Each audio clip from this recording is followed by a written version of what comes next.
Hey everybody, and welcome to Malt Muser Whiskey Reviews. I am Eric. On the bar for today, Bunnahabhain 12 years old single malt scotch. As always here on the channel, I'm going to give you a nose taste finish review of this whiskey. I'll tell you a bit about the value, give you my final thoughts and a final score, and leave you with the malt musing.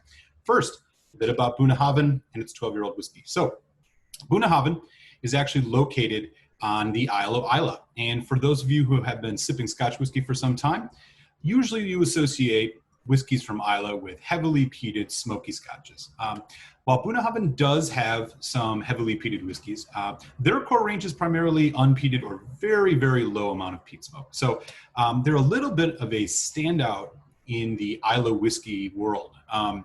This 12-year-old in particular is bottled at 46.3%.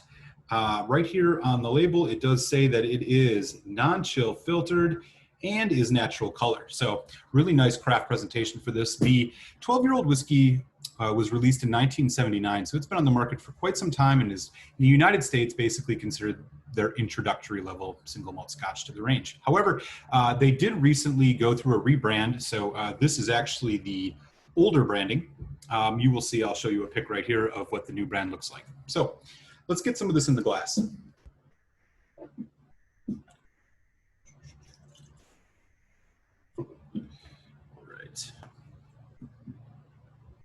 So, as I mentioned, natural color we're looking at here. Kind of a nice, deep red.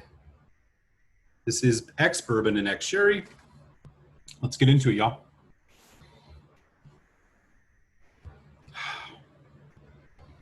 Right away on the nose, it's rich and warm.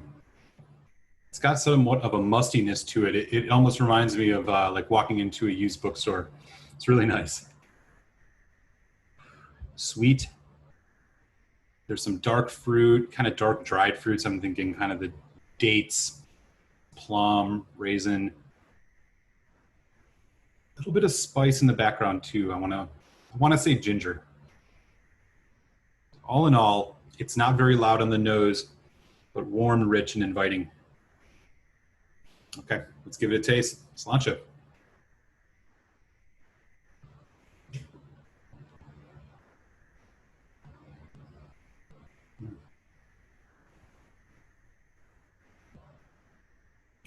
Medium body on the arrival.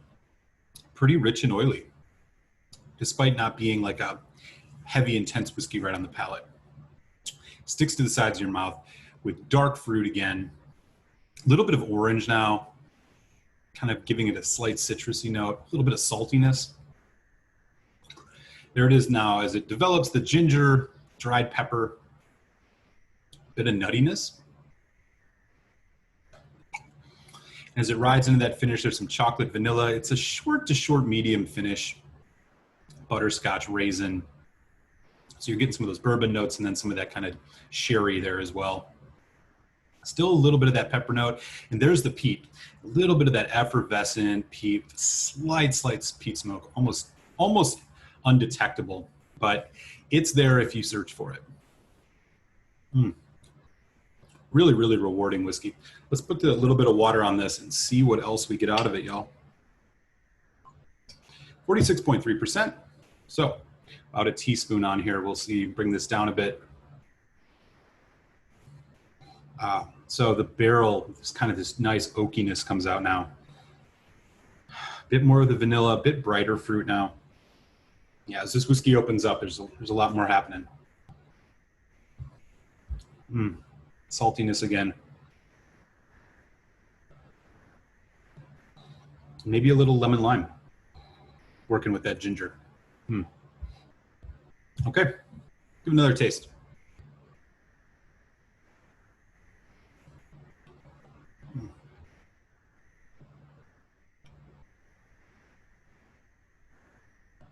On the palate, it still stays about in a medium body, still really sticky. However, that kind of peppery peat smoke, pardon me, not peat smoke, but kind of black pepper dried, somewhat pickled ginger, steps back a bit. It's more oak barrel char forward now.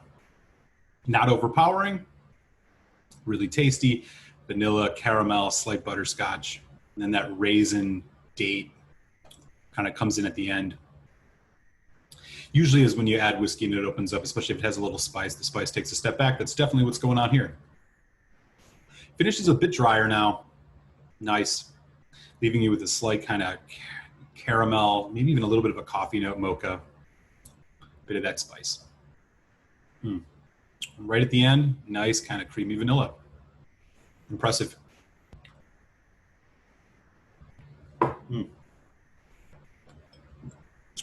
Bottle of Bunnahabhain 12.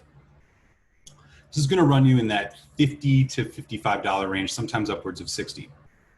So kind of coming in 2020 at is what about an entry level price for a 12-year-old single malt Scotch, maybe slightly higher, but I think with what you're getting here, the fact that it's at 46.3%, non-chill filtered natural color, puts us at a good value even at that $50, $55 price point.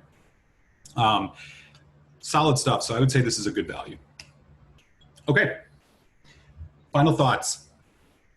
This is a really relaxed, easy drinker that brings you some complexity, brings you a little bit of spice. Just really solid. This is one of the better 12-year-old single malt Scotches that I've had. And so I think, you know, if you are just getting into single malts or are looking for a nice, good value 12-year-old to kind of be your daily sipper, you can't go wrong with the Bunnahabhain. It's a bit of a heavier flavor, despite being easy drinking. So you're really getting a lot here, and it's definitely something that you can have a couple glasses of and be rewarded with every time. So really impressed with this one. My final score on this is going to be a solid 4 out of 5, which means I recommend you pick yourself up a bottle of this. Okay, y'all. So that's a wrap for another whiskey review of Bunnahabhain 12 years old single malt Scotch. If you've yet to, take a sec, hit subscribe. That makes sure you will not miss any of my whiskey reviews, which come out every single Friday. And we will catch you next week. Salancha, y'all. Here's your malt musing.